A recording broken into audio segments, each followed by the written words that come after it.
First things first, good morning. So today's session was meant to be more of a GPP, so general physical preparedness session, with an emphasis on the movement pattern of an overhead press.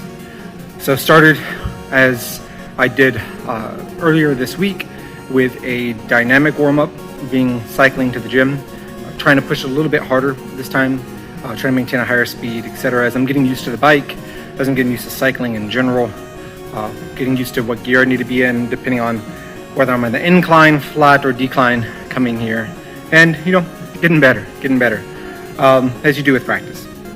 Follow that up with a dynamic warm-up utilizing a gray cook band for external and internal rotation and a PVC pipe for subluxation of the shoulder to be able to work on the mobility of my shoulder joint and scapular mobility in general prior to the session. Follow that up with a semblance of the winning warm-up. For those of you familiar with Matt Winning from Ludus Magnus Gym, previously from Westside Barbell of Columbus, Ohio. So the warm-up consists of 3 movement patterns done with little to no rest at done to near failure, about 25 repetitions each and 4 sets each. So it should be 100 repetitions overall for each exercise, 300 for all 3, with the first movement pattern being something that focuses on a weakness of your agonist of the primary movement pattern. In this case, for me, it would be shoulder flexion of the overhead press. Then that you follow that up with an antagonist movement pattern. In this case, I did the lat pulldown with a pronated grip exactly or around shoulder width position, similar to what I would have my arms in for an overhead press. And then you follow it up with some type of potentiating patterns, something that would prime the actual movement, similar to other specific warm-ups. So in this case, I did an overhead press.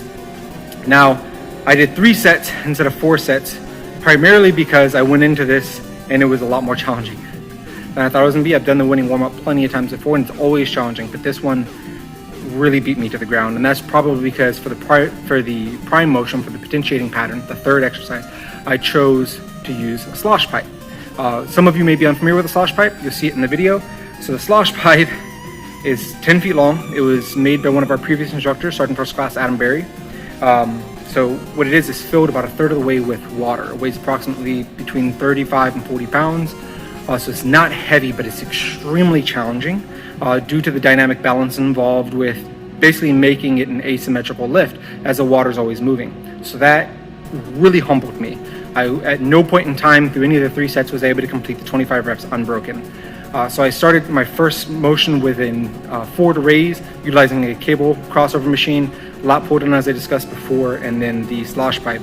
So those 3 movements, 25 repetitions each. The goal was to get it done in 20 minutes. I did accomplish that goal, even though again I wanted to do 4 sets in 25, but it accomplished what it could for my current capabilities at the moment. Followed that by the main set. Now the main set here, again with an overhead press, with a strict overhead press emphasis. I decided to use a log bar because I haven't used a log bar in a while, and I wanted some type of neutral grip press without using individual loads. So I didn't want to use a dumbbell or kettlebell, and we don't have a multi-grip bar in our training facility. So use the log bar for the press, and I followed that as a superset with a front lever. So I did 3 sets of each, 3 repetitions each, 5 sets total. Left plenty in the tank for that because I used a lot in the warm-up. I still got to cycle home, and I'm going to do another training session later. Either way, I hope all of your New Year's went well, and I hope it's off to a good start. And I look forward to seeing you again.